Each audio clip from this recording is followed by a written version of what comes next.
다윗은 타인의 장점을 보는 마음을 갖고 살았다는 것을 살펴보고 있습니다.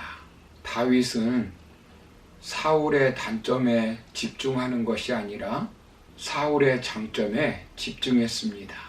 다윗이 사울의 단점을 들어 비난을 하는 것이 아니라 장점을 들어 칭송하는 것은 사울에게 존중할 만한 고귀한 인격과 놀라운 업적이 있어서가 아닙니다. 사울이 하나님께서 기름 부어 세우신 왕이기 때문입니다. 이것을 통해서 깨닫는 교훈은 먼저 다윗은 하나님의 시각으로 사울을 바라보았다는 것입니다. 그래서 우리도 하나님의 시각으로 사람을 보아야 한다는 것입니다.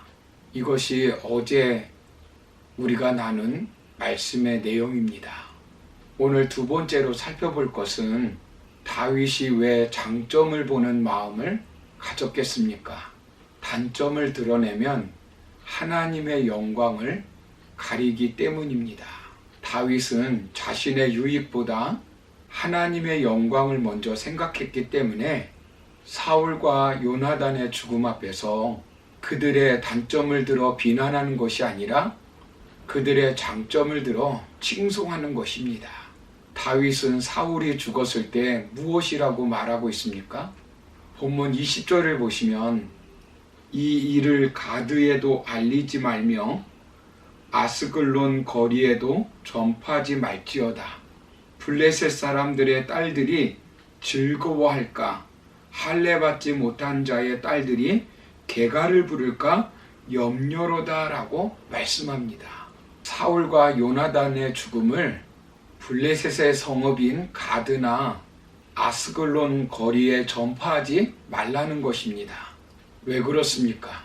블레셋 사람들의 딸들이 즐거워할 것 같아서입니다. 할례받지 못한 자의 딸들이 개가를 부를 것 같아서입니다. 이스라엘을 원수로 생각했던 블레셋 사람들이 통쾌하게 여기고 기뻐하고 이방 사람들이 할례받은 언약 백성들을 모독하게 하는 기회를 주기 때문입니다. 하나님 없이 살아가는 사람이 하나님을 믿고 사는 사람들을 이겼다고 기뻐하는 일이 벌어지기 때문에 말하지 말라는 것입니다. 물론 이스라엘 사람들이 말하지 말라고 해서 사울의 죽음을 말하지 않는다고 블레셋 사람들이 모르는 것은 아닙니다. 블레셋 사람들이 사울의 시신을 확인하고 그 시신의 목을 벤 후에 벳산 성벽에 못을 박았다라고 성경은 기록하고 있습니다. 이미 알고 있는 그들에게 사울의 죽음을 알린다고 다윗에게 손해될 점은 하나도 없습니다. 오히려 개인적으로는 이익입니다.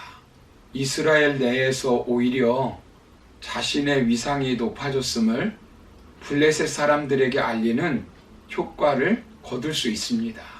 그런데 왜 다윗이 알리지 말라고 했을까요?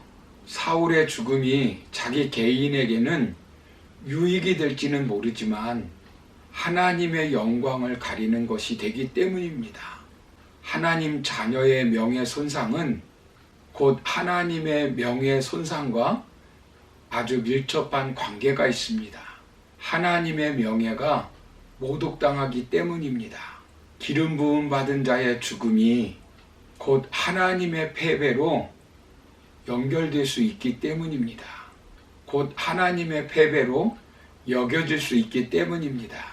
만일 이스라엘 사람들이 자신들의 입으로 사울과 요나단의 죽음에 대해서 소문을 내고 다니면 어떻게 되겠습니까?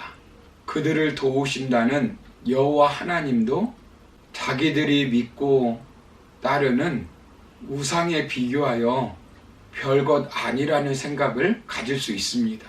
다윗이 사울과 요나단의 죽음 앞에 단점을 드러내지 않고 장점을 드러내어 칭송하는 이유가 이것입니다.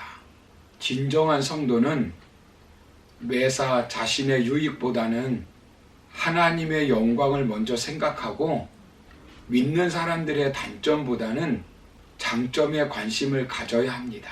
성도의 단점을 드러내 서로 비난하기보다는 성도의 장점을 자랑하는 사람이 되어야 합니다.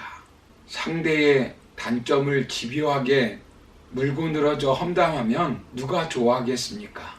타인의 단점을 현미경으로 보고 부풀리기를 하면 누가 좋아하겠습니까? 가장 사탄이 좋아할 것입니다. 비난함으로 감정은 해소될지 모르지만 상대는 변화되지 않고 관계는 절대 좋아지지 않습니다. 사실 상대의 단점을 보고 비난할 때보다 상대의 장점을 보고 칭찬하며 격려할 때 자신의 기분도 훨씬 더 안정되고 좋아지는 것입니다. 사실 비난하는 그 사람이 나를 훈련시켜 큰 사람으로 만드는 도구입니다. 사울이 있었기 때문에 다윗이 큰 사람이 된 것입니다.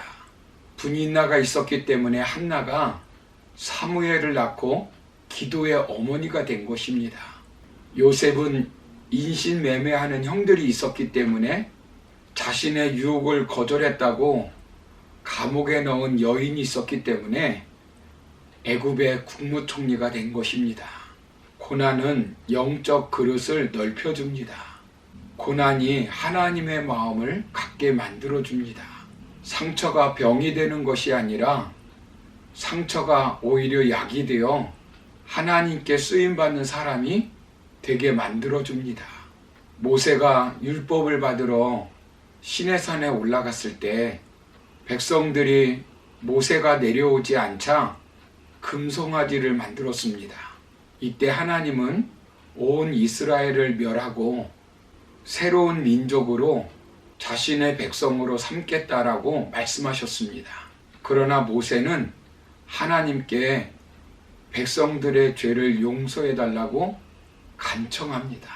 그 이유가 무엇일까요? 이방인들에게 하나님이 비난을 받기 때문입니다. 하나님이 조롱을 받기 때문입니다. 하나님의 영광이 가려지기 때문입니다. 침을 위로 뱉으면 결국 자기 얼굴에 떨어지는 것입니다. 만일 교회 다니는 남편이 바람을 피웠다고 동네방네 소문내고 다니면 어떻게 되겠습니까? 만일 새로운 신자들이 교회에 들어왔는데 목사의 단점을 들어 비난하고 장로님, 권사님, 집사님들 단점을 들어 비난한다면 어떻게 되겠습니까? 우리는 다른 사람의 단점을 들어 비난하는 것보다 하나님께 영광을 돌리는 일에 초점을 두어야 합니다. 마태복음 5장 16절을 보시면 이같이 너희 빛이 사람 앞에 비치게 하여 그들로 너희 착한 행실을 보고 하늘에 계신 너희 아버지께 영광을 돌리게 하라라고 말씀합니다. 그리고 고린도전서 10장 31절을 보시면 그런즉 너희가 먹든지 마시든지 무엇을 하든지 다 하나님의 영광을 위하여 하라라고 말씀합니다. 사랑하는 성도 여러분, 우리의 삶의 목적과 사명은 상대의 단점을 드러내 자신의 정당함과 잘남을 드러내는 것이 아닙니다. 우리의 대인관계는 상대의 약점을 부각함으로 자신의 이익을 최대화하는 데 있지 않습니다. 어떤 일을 하든 어떤 상황을 당하든 하나님의 영광을 드러내는 데 있습니다. 더럽고 추한 수많은 사람으로부터 괴로움을 받고 살았던 사도 바울은 로마서 14장 8절에서 이렇게 말씀합니다. 우리가 살아도 주를 위해 살고 죽어도 주를 위하여 죽나니 그러므로 사나 죽으나 우리가 주의 것이로되.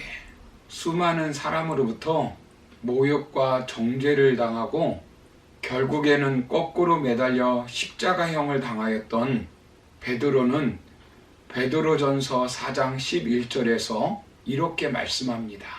만일 누가 말하려면 하나님의 말씀을 하는 것 같이 하고 누가 봉사하려면 하나님이 공급하시는 힘으로 하는 것 같이 하라.